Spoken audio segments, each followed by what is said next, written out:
হার্দিক অভিনন্দন ও শুভেচ্ছা জানাচ্ছি। একটু আগে আমার পূর্ববর্তী বক্তারা বলেছেন যে আমাদের মাননীয় প্রধানমন্ত্রীকে যখন আমি চিঠি লিখলাম যে আমাদের প্রসাদ প্রকল্পে যে আবার 52 করোড় খরচ করে আমরা এই মন্দিরের যে তার যে ইনফ্রাস্ট্রাকচার আরো সুন্দর করার জন্য যখন সেটা প্রায় কমপ্লিশনের পথে আমি ওনাকে যখন চিঠি দিলাম সাথে সাথে উনি রাজি হয়ে গেলেন এখানে আসার জন্য। অনেক আগে আসার কথা ছিল, কিন্তু হঠাৎ করে অপারেশন সিন্দুরের যখন ওই ঘটনাটা হয় তারপরে তো আর বলার অপেক্ষা রাখে না, কি করে বলবো যে আপনি টাইম দিয়েছেন আপনি আসছেন না। যখন একটু সেটেল হলো তারপরে আবার আমি চিঠি লিখলাম এবং এই 22শে সেপ্টেম্বর উনি কিন্তু আসলেন। মানে মাতা ত্রিপুরেশ্বরী মন্দিরকে উনি যেভাবে উনি শ্রদ্ধা করেন, আমি জানতাম ওনাকে চিঠি দিলে সাথে সাথে উনি রাজি হয়ে যাবেন এবং সেইভাবে আসলেন এখানে। আমরাও দেখলাম এখানে আসার পর আজকে সর্বভারতীয় স্তরে মাতা ত্রিপুরেশ্বরী মন্দির সম্পর্কে সবাই জানতে পারলো।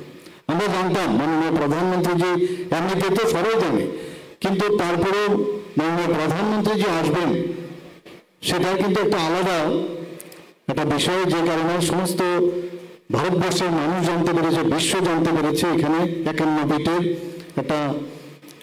একটা পীঠ মাতা ত্রিপুরেশ্বরী মন্দির। আজকে আমরা জানতাম যে আমার কাছে যে রিপোর্ট দেওয়া আছে যে দর্শনার্থীরা এখানে যে আসেন প্রায় প্রতিদিন প্রায় 2000 থেকে 2500, কিন্তু মাননীয় প্রধানমন্ত্রী যে আসার পর এখন পর্যন্ত আমার কাছে যা খবর প্রায় 6 থেকে 7000 বেড়ে গেছে অলরেডি। এটা আমাদের জন্য একটা বাড়তি পাওনা আমি বলবো, এবং আমরা চাই যে মাতা ত্রিপুরেশ্বরীকে নিয়ে সবাই সারা পৃথিবীর মানুষ জানুক। আমাদের যে আধ্যাত্মিক দিক দিয়ে একটা আধ্যাত্মিক একটা পীঠস্থান হিসাবে এই মাতা ত্রিপুরেশ্বরী মন্দির সেটা প্রতিষ্ঠিত হয়ে সেটা হচ্ছে আমাদের আশা। আমরা এই উৎসবকে কেন্দ্র করে আমার মনে হয় ত্রিপুরাতে যত মেলা হয়, আজকে 3 দিনের মেলার এখানে আয়োজন রাখা হয়েছে, সবচেয়ে বড় মেলা হচ্ছে এই দেওয়ালি মেলা ও মাতা ত্রিপুরেশ্বরী মন্দিরকে ঘিরে, এবং এটাকে সার্থক করে তোলা চট্টগ্রামের কথা নয়। আজকে মনে হচ্ছে আমরা যারাই এসছি এখানে যে এখন এসছে আর এটা হয়ে গেছে, প্রায় 1-2 মাস ধরে তার প্রস্তুতি কিন্তু হয়েছে। এখানে আমারও আসতে হয়েছে, আমিও কয়েকবার এখানে এসছি সেই বিষয়ে আমরা কথা বলেছি। এবার একটা যে নতুনত্বের যে বিষয় যে এখানে বলা হয়েছে আরতির বিষয়, সেটাও কিন্তু আমার পূর্ববর্তী বক্তা বলেছেন, এবং আমি দেখলাম এটা জাস্টিফিকেশন। মন্দিরকে পিছনে রেখে যদি আমরা আরতি যেটা আমরা স্টার্ট করা হয়েছিল, যখন বিভিন্ন যারা ধর্মের সাথে যুক্ত তাদের সাথে কথা বললো মন্দিরকে সামনে রেখে যদি আরতিটা করা হয় তাহলে খুব ভালো হবে, এবং যারা এখানে এসছেন এত সুন্দর আরতি দেখারও একটা সৌভাগ্য আমাদের হলো।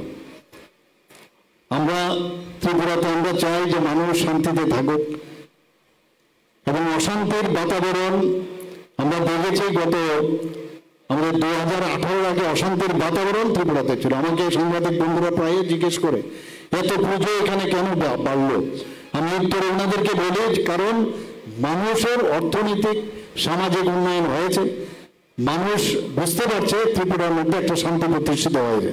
থাকবে ধীরে ধীরে তো নানা রকম কথাবার্তা বলবে, অন্যরা বলবে, নিন্দে করে তো বলবেই, কিন্তু আমরা জানি যে কারণে মানুষ এখন এই যে মেলার মাধ্যমে মেলবন্ধন, আমরা একজন আরেকজনের সাথে নতুনভাবে আমাদের একটা পরিচয় হয়, এটাকে সামনে রেখে আমরা ধর্মীয় যে পর্যটনগুলো আছে সেইগুলো আমরা যাতে আমাদের পর্যটন দপ্তরের থেকে সেই ব্যবস্থা আমরা করছি। কসবা মন্দিরকে আমরা এবং আমরা 14 দেবতার যে মন্দির সেখানেও প্রায় আমরা এইগুলি ফান্ড থেকে প্রচুর টাকা নিয়ে আমরা সেটাকে ডেভেলপমেন্ট করছি। তো ত্রিপুরার সমস্ত জায়গায় আপনারা যদি দেখেন মহারাজারা এখানে মানিক্য ডাইনেস্টি যারা প্রচুর কাজ করে গেছেন, ধর্মীয় পর্যটনগুলোকে আমরা চাইছি যে সেটাকে মানুষের কাছে নিয়ে আসা। আজকে আমরা সবাই জানি যে 14 বছর শ্রীরামচন্দ্রের বনবাসের পর যখন রাবণকে নিধন করে যখন উনি ফিরে আসলেন অযোধ্যায়, তখন এই আলোর দিয়ে ওনাকে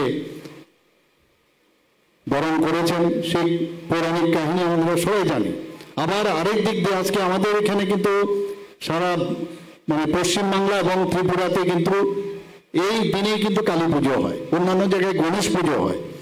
তো আমাদের মধ্যে আমাদের যে কৃষ্টি সংস্কৃতি, আমরা যেভাবে এখানে বড় হয়েছি সেইভাবে আমরা নিজেদেরকে আমরা থাকতে চাই, এবং এর মাধ্যমে কিন্তু আমরা আমাদের নিজেদের যে চিন্তাধারা এবং ভালো যে নেগেটিভ থেকে পজিটিভে যাওয়া, আলোর থেকে তো অন্ধকার থেকে আমরা আলোর দিকে তো যাবই, কিন্তু অজ্ঞানতার থেকেও জ্ঞানের দিকে যাওয়ার এই দিনটাতে আজকে আমাদের খুব প্রয়োজন।